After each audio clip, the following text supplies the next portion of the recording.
내가 진실로 진실로 너희에게 이르노니 내 말을 듣고 또 나 보내신 이를 믿는 자는 영생을 얻었고 심판에 이르지 아니하나니 사망에서 생명으로 옮겼느니라.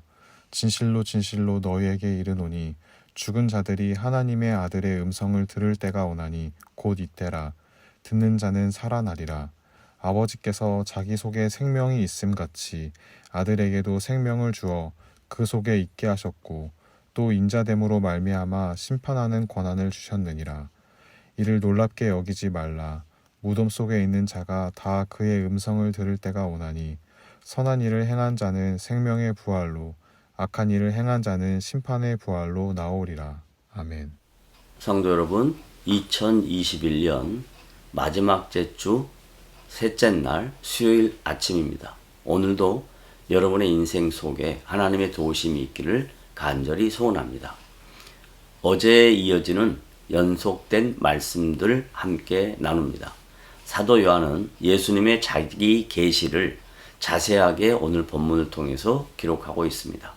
요한복음 5장 24절로부터 25절에 반복되는 진실로 진실로라는 표현은 예수 그리스도의 증거가 매우 중요한 영적 의미를 지니고 있음을 강조하고 있는 내용입니다.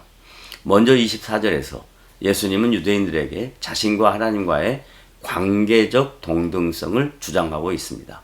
내 말을 듣고 또 나 보내신 이를 믿는 자는 영생을 얻었고 심판에 이르지 아니하나니 사망에서 생명으로 옮겼느니라고 친히 증거하십니다.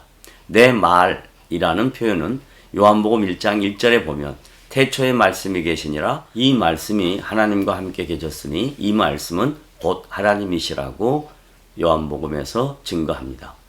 그러므로 말씀은 곧 하나님이시고 하나님은 곧 예수님 자신이라는 증거입니다. 그러므로 내 말을 듣고 라는 표현은 성부 하나님의 말씀을 듣는 것과 동등한 의미와 능력과 권능과 영광을 내포하고 있는 말씀입니다.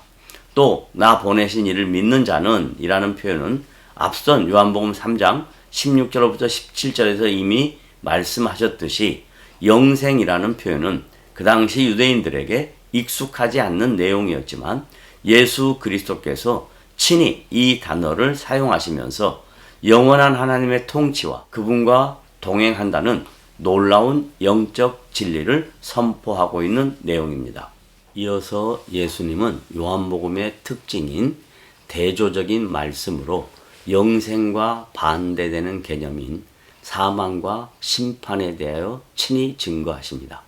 여기서 의미하는 사망은 육체적 죽음만을 지칭하는 것일 뿐만 아니라 영적인 죽음을 내포하고 있습니다. 이것은 하나님의 심판이며 영원한 멸망인 것입니다.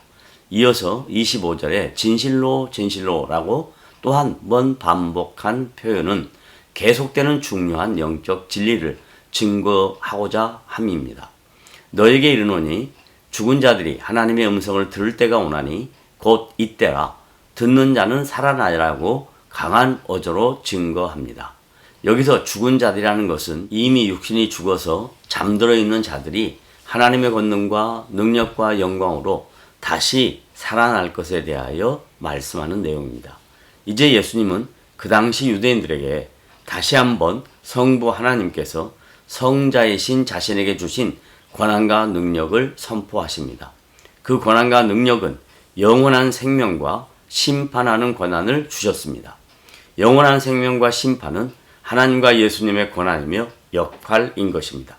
다른 신이나 어떤 피조물이라도 사람에게 영생과 심판할 권한과 능력이 전혀 없다는 것입니다.